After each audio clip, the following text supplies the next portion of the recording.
Welcome to the Doghouse. Have a listen as we take a look at life, love, and art in all its forms. Here's your host, the Rock Dog, Andrew Davis. Welcome to the Doghouse. This is the Rock Dog, Andrew Davis, and I have two special guests with me today. First, you've met her before, Kitty. Hi. And Jeff Stickler. Welcome to the show. Hello. Now, we're going to talk to you mainly here, Jeff. You've had quite the life, I think, is one way we could describe it. I guess, yeah. But tell us where you're from. I was born in Vancouver on the South Slope down by the Knight Street Bridge. They actually built that when I was a little kid growing up. How was your childhood? It was interesting. I was raised by two parents all the way through. My father was in an industrial accident when I was 13, so that changed the dynamic in our family drastically. My brother and sister were 10 and 8 years older than me. They were both adopted, and then I came along as an accident. And there was sort of bad blood from my brother. He was not impressed with that move at all. And so I grew up with him being relatively abusive, and physically abusive and mentally abusive. My parents were sort of in the denial stage, but they were of an era where you just put up and shut up and went to work and got your stuff done. And so families didn't have problems in their world. So I guess one thing we should point out is that you are gay. Oh, yes. Absolutely. Yes. You are 100% gay. You are a gay man, yes.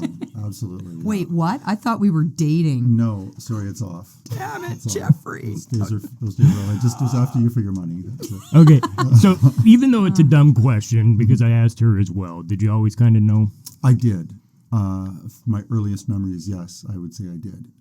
It's kind of like, when you look at a group photo, who do you see first, men or women?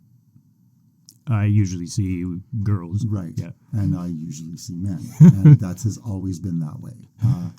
And then when I was young, there was exploration with other kids in the neighborhood. And then that sort of escalated for me. I guess it's a rather unusual circumstance. I don't think it's that unusual. I think lots of people have had an experience similar to mine, but they're very apprehensive about talking about it. But I had a friend's older brother was sort of my babysitter, and we would play games, and that started when I was very young. I was about 7 years old, and he was about 10 years older than me. He was a teenager. It was all oral stuff, but it wasn't something that I never felt frightened or I liked it. I enjoyed what we did. It was fun. And that went on until I was about 12 years old. And like I say, I thought everybody was doing it. I didn't. Well, you hoped everybody was. I guess. I don't know. Yeah. How did that affect you with the rest of your life? I mean, did you... Well, I don't know. I don't know how it really affected me. I just went on with it. It wasn't something I look back on my experience there rather fondly. It doesn't, although I understand, like I've looked at people, adults, because there's more to my story here. I went on from that. When I was about 13, I ran away from home, and I put my thumb out and hitchhiked, and Marine Drive was just down the block from me. So it was a very busy thoroughfare, and I got picked up immediately by a young guy who was in his early 20s, and he had an apartment downtown, and we went down to his apartment, and I spent the night there, and then would frequently go back to his apartment. I only ran away for the one night. I went back the next day, but that summer, I spent quite a bit of time going down to his place, and his name was Ray, and he had an apartment right in the West End where all of the hookers worked.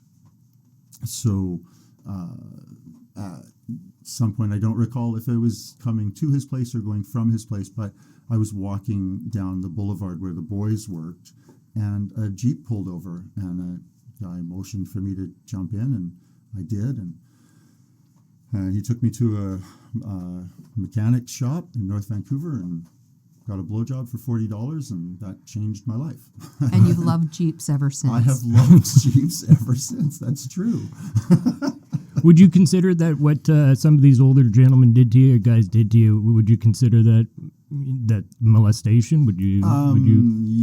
Yeah, yes, I could. I would say there were some times when I had manipulative and abusive experiences happen, but for the most part, no, I was in control. I knew I didn't know what I was doing, but I wasn't about to let anybody make me do anything I didn't want to do. And there was only a couple of experiences where I was actually afraid. For the most part, I really did feel in control. It was more empowering than anything. The fear came when I had been going down to the street it started that summer, and then my father was in an explosion in September. And so the family sort of came together and helped Dad out. And then in the following spring, things were sort of getting back to a routine, and I started going back downtown again. And I'd go downtown on Friday night and Saturday night and come home or not. And my mom didn't really seem to care. So anyway, eventually I was regular downtown. I was like down there all day, every day, all night, every night. And when the summer then, I guess I was in grade 10, and there was some young boys from school got their driver's license, and they drove past and saw me, and they recognized me, and they called out my name, and I thought for sure that my life was over, because I still went to school. So I hadn't quit school yet. So I didn't want to go back to school that September, and my mom said, well, I told her why. She knew what I was doing. And she said, well, I didn't know for sure that the kids were going to react the way that I thought they were. And I went to school, and she was never more right. They didn't react in any way that I thought they would. I thought I was going to get beaten up and shunned. And in fact, I was now welcomed into the cool kids crowd and the older kids, and the bullies were more afraid of me now than they seemed to be. And I didn't understand why until hindsight looking back. But it must have been that they felt like I was out actually doing something while they were at home with mom and dad, and I was really doing something that scared the hell out of them. Absolutely. And I also had a pocket full of money and drugs, and so I was very, very popular in high school. Did you make it through? Did you graduate? No. I was also, I don't know, I found school kind of boring. And so by grade 11, I just was making way too much money to bother. So I quit. And that was a stupid move, because on the street as a hustler, you only make money when you look young. The older you look, the less chance you have to make any money. So I shot myself in the foot there. Like now he's not making any money. Yeah, It's no, really they'll make bad. that. It's just candy. I pay now. So you're 20s. You're in your early 20s. Yeah, well, I mid 80s here. Mid 80s. Well, what happened? I got off the street, met a guy. We borrowed $1,500 from my parents and opened a booze can in an apartment downtown in Vancouver. And we tried to make it a gay thing, so we invited all the gay guys over, and they would just come over and do drugs and pick each other up, and nobody drank any liquor. So John got this great idea that we would go and get the heavy metal crowd to come, and he went around to all the heavy metal bars, Outlaws, the Embassy, and stuff like that, and got the staff to come. And as it turns out, we had this rockin' booze can for several months that was the place to be, but it was in an apartment, so it didn't last for very long. But it acquired us enough money that we could then bounce to Toronto quite comfortably. And so I moved to Toronto, and started working more legitimately there, having jobs in bars and such, and eventually got a job with the airlines, became a flight attendant, and then in 1988 I tested HIV positive. I was 24 years old, and that's when things sort of came to a bit of a crashing halt. Yeah. For a moment. Things didn't stop too much.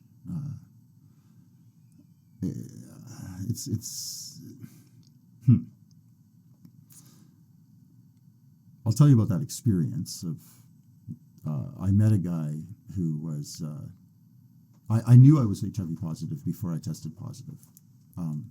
I didn't, at the time we didn't know what kind of sex you got it from. We now know that you don't get it unless you're having anal sex or using needles. Anal or vaginal sex, and I certainly wasn't having vaginal sex. So anyway, I wasn't into anal sex, and so what happened one night was I was away on a long, working long hours on a flight, and my best friend who I lived with, his good friend from work was celebrating a birthday, and we all did drugs together. And his friend also used drugs with his uncle, and his uncle I knew to be full-on HIV positive, and there was no question about that. So this guy, they were all at my house, or they came over to my house when I had come home from this flight. I was exhausted, and I was in bed sleeping, and they woke me up and said, "Hey, let's party," and gave me a shot. And after that, I wanted some more and found out that there was just one needle going around. And so I knew right away that was what was happening. I knew that moment. However, the mind plays great tricks, and we can go into great denial stages, which I did.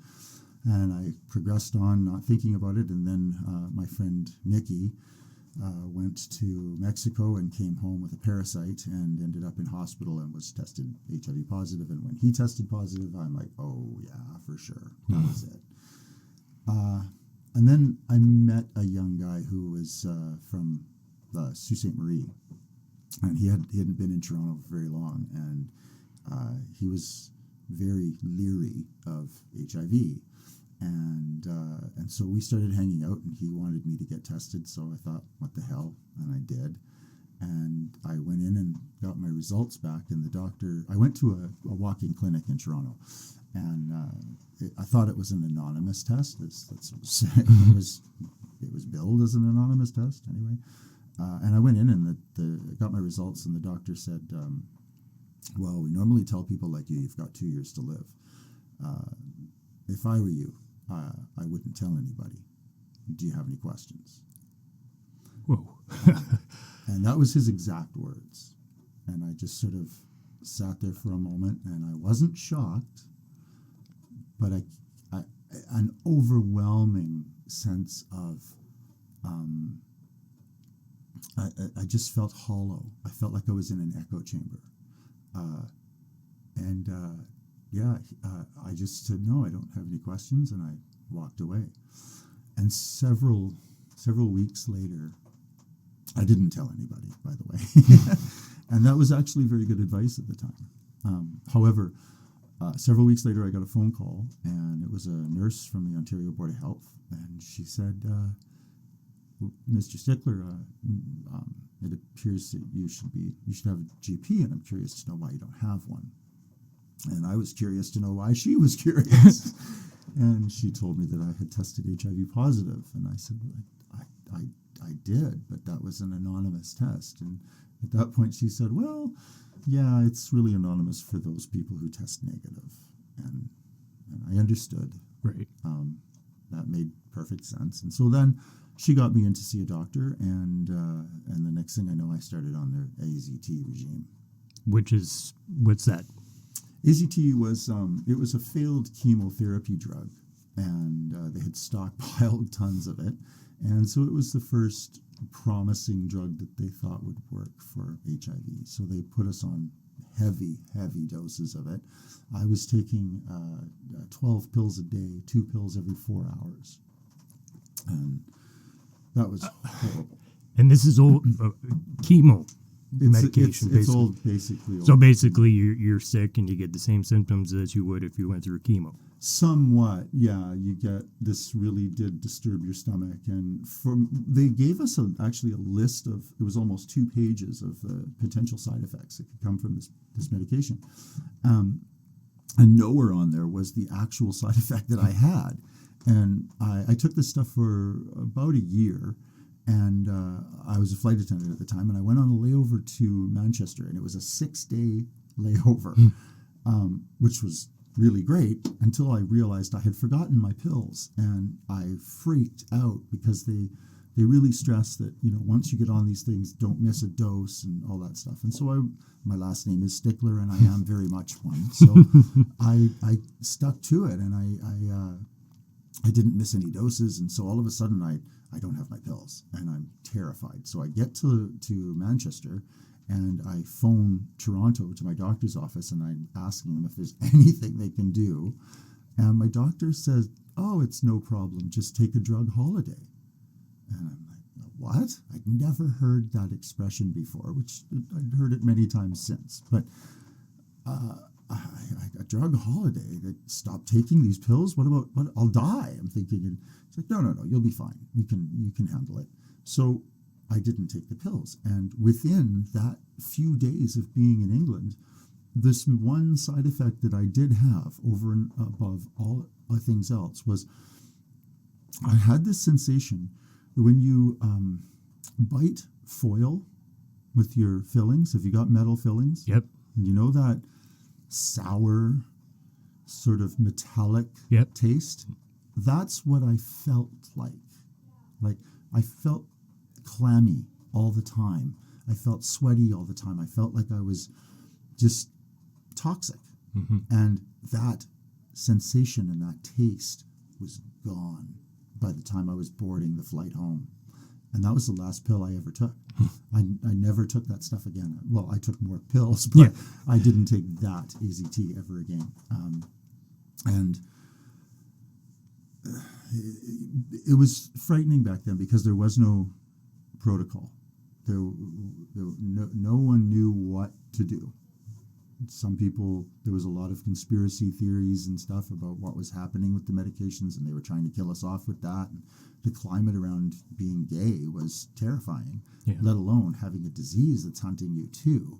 So it was really, really a frightening time. And as my friends started to pass away around me, it got more and more frightening and depressing. And I just continued blocking that out with cocaine and just didn't care, just rode cocaine as long as I possibly could. And eventually, I got based in Vancouver, and I thought that would be a good opportunity because I'd rather die at home. And so I moved back home into my mother's house and still continued flying. But when that happened, the thing that changed my life there was I was there for a couple of years, and I started in my off days. There was a fad of country and western line dancing in 1990. Yeah. And I moved back to Vancouver in December of 1989. And so I started doing this country and western dancing. And I had a friend who was in Seattle who was also into it. And he was an instructor at a bar down there. And we got to know each other quite well. So I was down there visiting him. And he was my only friend, other than work friends and such, but he was my only friend in the gay scene who wasn't HIV positive. And we were driving home after being out one night, and all of a sudden he started going into seizures in my car, and he died of a brain aneurysm. And that set me into a tailspin. I had a nervous breakdown. I took the weekend off, And I went into work the first day I went into work anyway. One girl came up to me and she said, I hope you had a good time partying. And I said, what? And she said, I worked your Puerto Vallarta. And I said, oh, thank you. She goes, oh, it was a flight from hell while you were out partying your ass off. And I said, my friend died. And she goes, oh, you should be used to that by now. And it was horrible. So that flight, have you ever seen the commercial for quitting smoking product when the flight attendant is just losing her mind? Yeah. Well, that was me. Okay. I was the most nasty bastard anybody had ever met that day. And it was a Palm Springs turnaround. And when we got down to Palm Springs, I decided I'd quit. And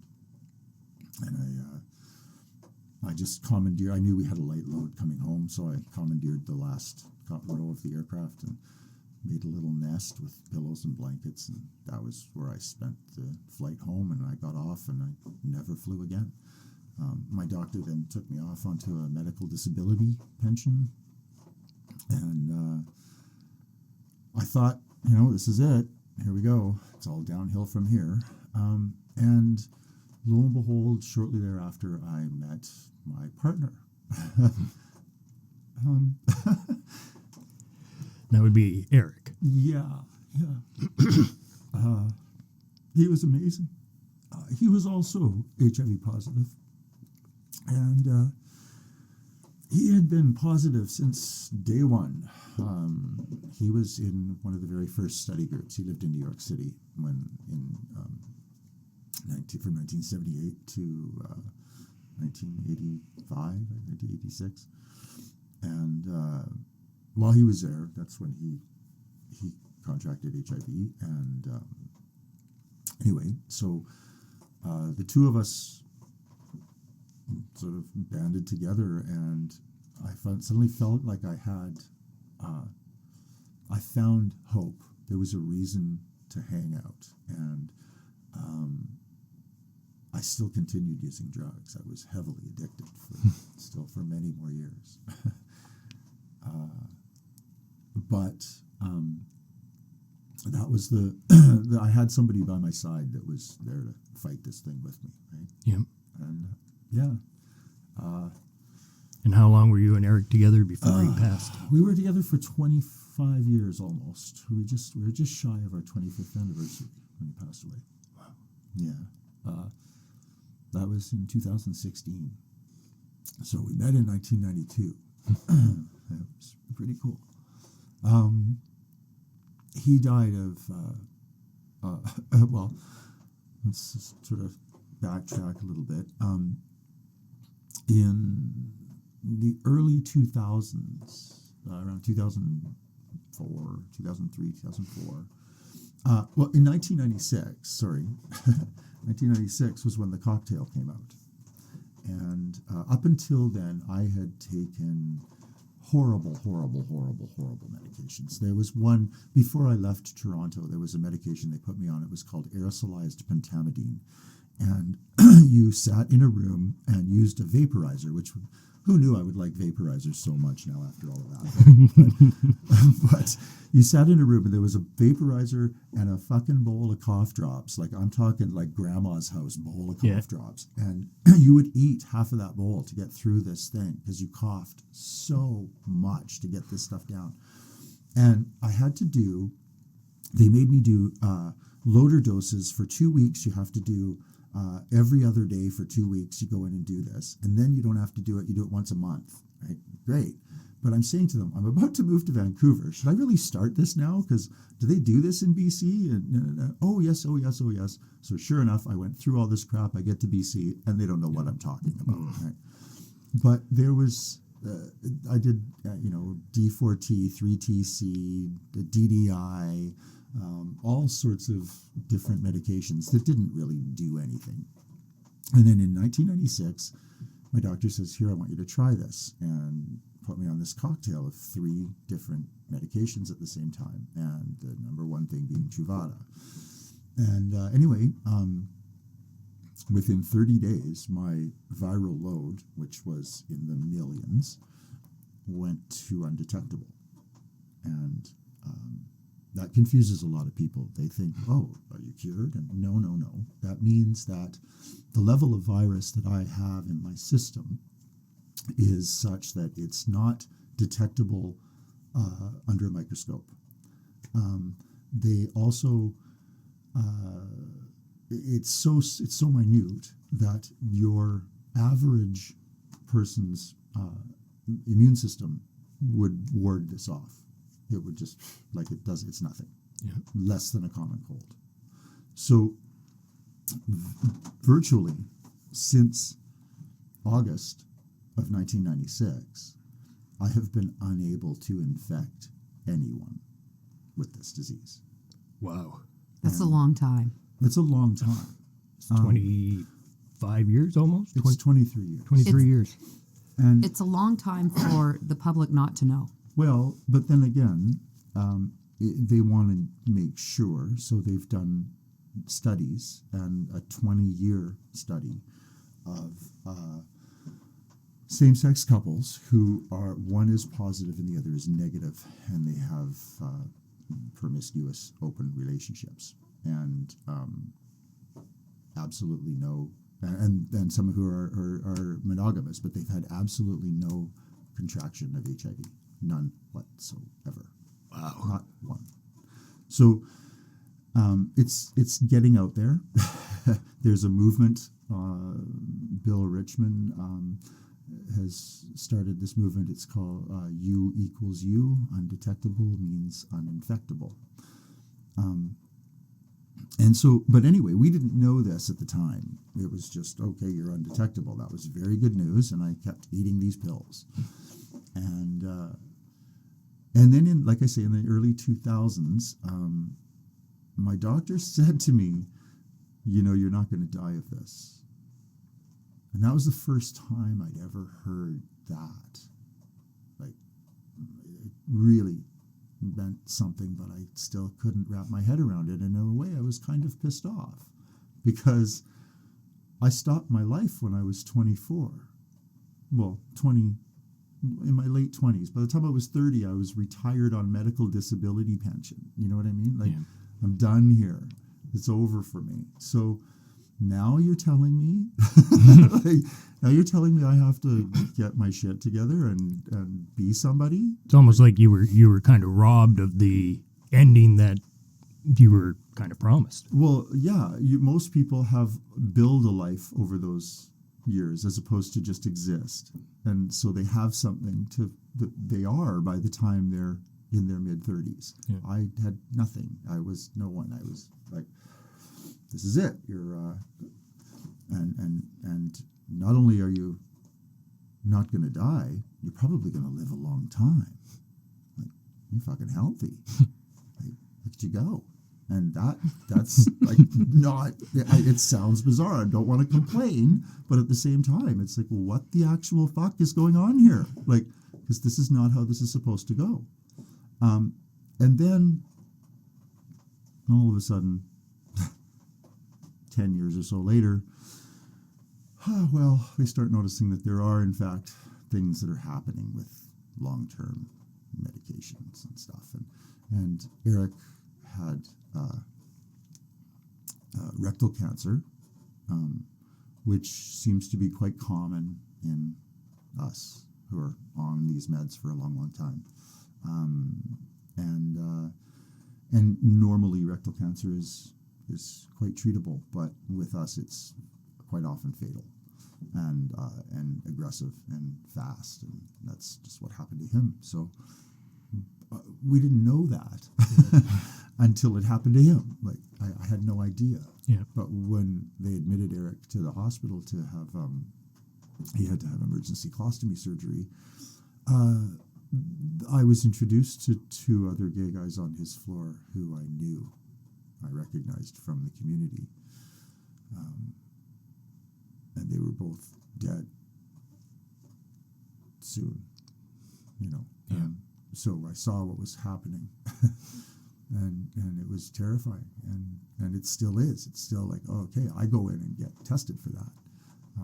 Eric was tested for it. They have a program, a screening program, and I won't get into the gory details, but it's horrible. And once every 6 months at the time, we would go in and get this done, and he went in and had his test, and they said everything was great. And a few weeks later, he's like, this doesn't feel great. It feels like I just had the test done yesterday, and it's really uncomfortable. And so, well, let's go have a look. So they made an appointment, and a couple of weeks later, they had a look, and they were like, holy shit. And literally less than, 6 weeks, and he was gone. And this was from a direct result of the meds? It's a combination of a bunch of things.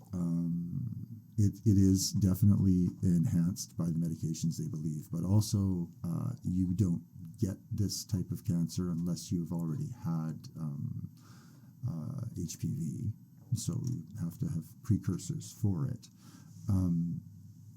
But yeah, this was definitely one of the, in my opinion, one of the side effects from these medications. Yes. Are you still taking them, or are you? I am. Yep. Yep. Take them every day, and I'm happy to take them. And I also understand that those medications gave Eric and I a good, healthy 20 years.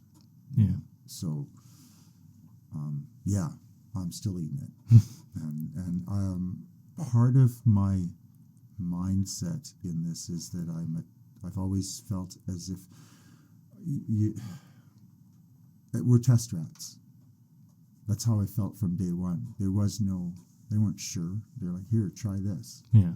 Try this. Well, okay, so I still feel like I'm a test rat. I still feel like I'm sort of paving the way,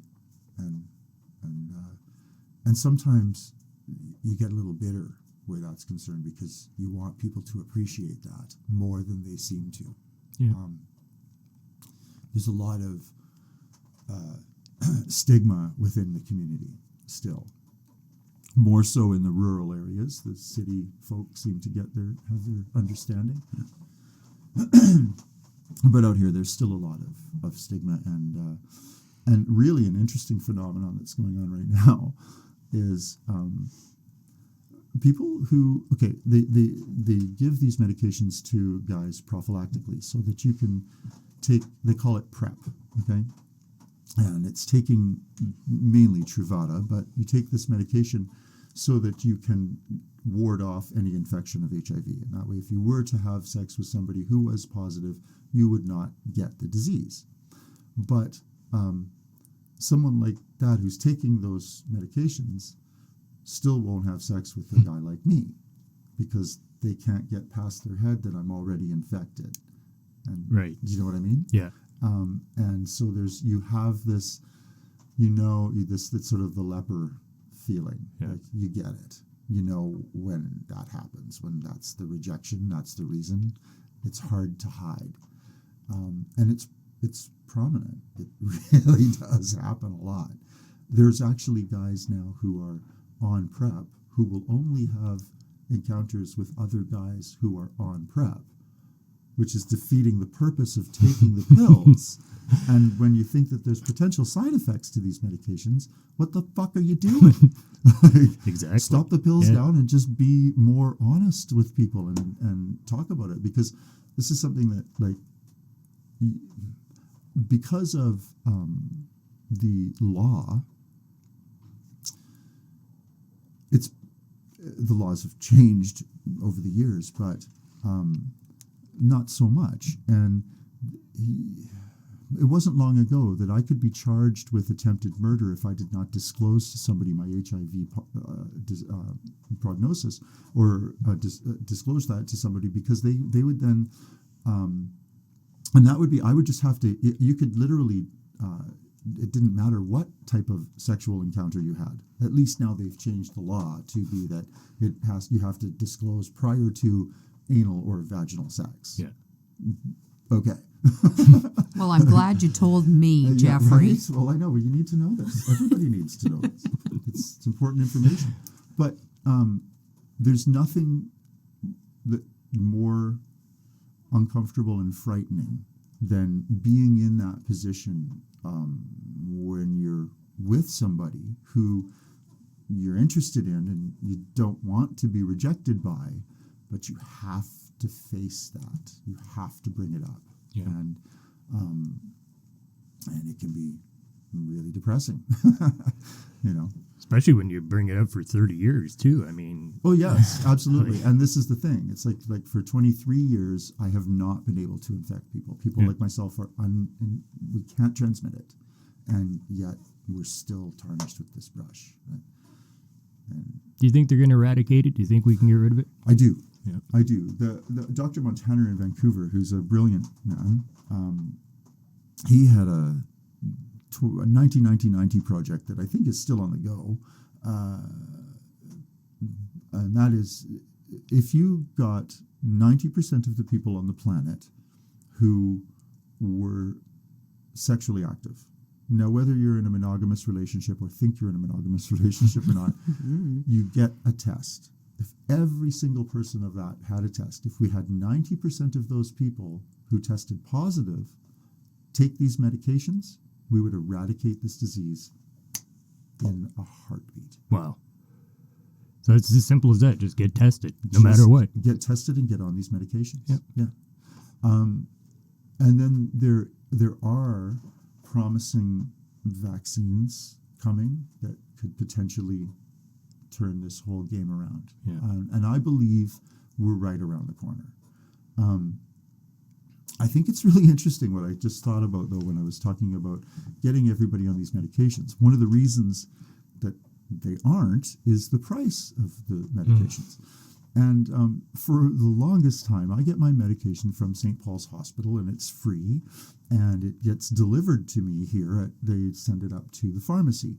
But for many, many years, they wouldn't deliver it. You had to actually go down to the pharmacy at St. Paul's Hospital and get it handed to you. And it was once a month that they would give it out. They wouldn't give out more than 1 month. And you'd go down there, and now they would pay for my ferry and travel to get there and pick it up. And so this was very expensive for the government, right? But you get when you go to the pharmacy and you get a prescription, nowhere on that prescription label on the bottle is the price, right? Yeah. You don't know how much your sleeping pills cost or what have you. Well, on the labels, which are identical pharmacy printed labels, is the price at the bottom. And I've shown this to Kitty. They've recently gone down, a couple of them, but just up in like last year, I was getting, one of my pills was $1,900 a month. The other was $2,300 a month and $2,700 a month. Holy shit. Now they're way, way down. Now there's one of them's only like $193. It says on the right. Exactly. But it's incredible. But you wonder, well, why aren't these medications available to everybody on the planet? Well, there's a good reason. Yeah. They've got this astronomical price attached to them. So I'm grateful that somehow I live in the place that I live and am able to have the care that I have. And the proximity to Vancouver, which is the leading place for research in this disease, has just been magnificent. And that does not fall short for 1 second on me. I love where I live. Wow. Especially the guys down south, too, right? With their pharmaceutical prices that are it's insane. Ridiculous. Yeah. Absolutely I don't know how they nuts. do it, but they all end up having to get into programs here and there where they can get their meds for free. Yeah. They have to scramble in order to do that. Yeah. And we're very fortunate here. We're very fortunate to have you here and sharing. Like, this was absolutely amazing. Oh, thanks. Like, wow. Even I choked up, and I'm heartless. Oh, yeah. Yeah. Queer culture. Yes. What's that all about? Well, interesting. It comes kind of off the heels of the story. So Jeffrey and Eric came into my shop together, And they came in a few times, and they knew that we were doing events like Kitty's Comedy Supper Club, and that I did comedy at the casino. And they kind of approached me one day. I think it was more Eric pushing you. Yeah, what happened was Eric wanted to move back to the city. And I didn't. And so he said, well, if you're not going to go back to the city, then you have to do something here because this is making me nuts. So I said, don't get me wrong, I wasn't sitting on my ass. I had been looking after my mother for 10 years and she had passed away. So I was now free to move on with my life. So I'm like, okay, well, he said, if you were going to do something, what would you do? And I said, I think I would like to maybe get into some event planning with Kitty. And I had, for a long time, there's a small group of gay guys in town, and they used to meet at someone's house and then once a week at a restaurant, and it was really boring. And I used to encourage these guys to just like, let's go down to the Courtney house and just like show up one day. There's going to be like a dozen of us. What are they going to do, right? Like the stripper will love it, for God's sakes, you know? So anyway, they were all afraid. They were just afraid. So I wanted to turn the biggest metal bar that we had, the butchest bar in town, I wanted to turn it into a gay bar. And so who better to ask to do that than her? Who better? Yeah, Absolutely. right. Punk rock, no fucks given. Here we go. Yeah. Why not? Sounds great to me. Yeah, so that was the birth of queer culture. We sort of, Eric said to me when we were at the shop one day, when are you going to talk to Kitty about your idea? And she said, what? And here we are. Yeah, and then that was in sort of like, I guess, the summer. I can't even remember the first one. No, the first one was in November. It was November 19th because I remember it. Yeah, because this gets... Yeah, well, Eric found out that he had cancer October 24th. Was the day that they told him it was cancer. And they didn't tell him it was terminal yet. And so we had started the event planning rolling for this thing on November the 19th. And then Eric was supposed to go through some procedures, and one of them was a colostomy. And he was in preparation for his colostomy. He couldn't do what was required, and I had to take him into the hospital, and that's when they gave him an emergency colostomy surgery, or a colonoscopy. That's what he was supposed to have, a colonoscopy. But he ended up having a colostomy surgery, and that was on the 14th of November. And then on the 19th of November, we had our first event. So I came home for that and did that, and then ran back down to the hospital, still thinking that they were going to get this, that they were going to figure this out. And then they told us they were releasing Eric on the 24th of November, and they told us that day that it was terminal and that he was just basically going home to die. And he died on the 12th of December, early in the morning. And a few days later, I was walking down the street, and Kitty and Erica drove by, and Kitty says, Erica just had a brilliant idea, because we had just made a bunch of money. We didn't mean to. And neither one of us needed it, really. We didn't intend to make any money. We didn't think we would. We actually said to each other, so how much are you willing to lose? Like, okay, I'll pony up this much, right? Yes. And Erica had this idea to create a bursary in Eric's name. And that's it. Yeah. That's what we do. Hopefully, we don't lose our shirt this summer. We say that every year. But this magical person that I got to meet, not nearly as many times as I should have, he aligned Jeffrey and I, us being, of course, the two stars, and encouraged Jeffrey to, approach me about doing this, and we can feel him there every time.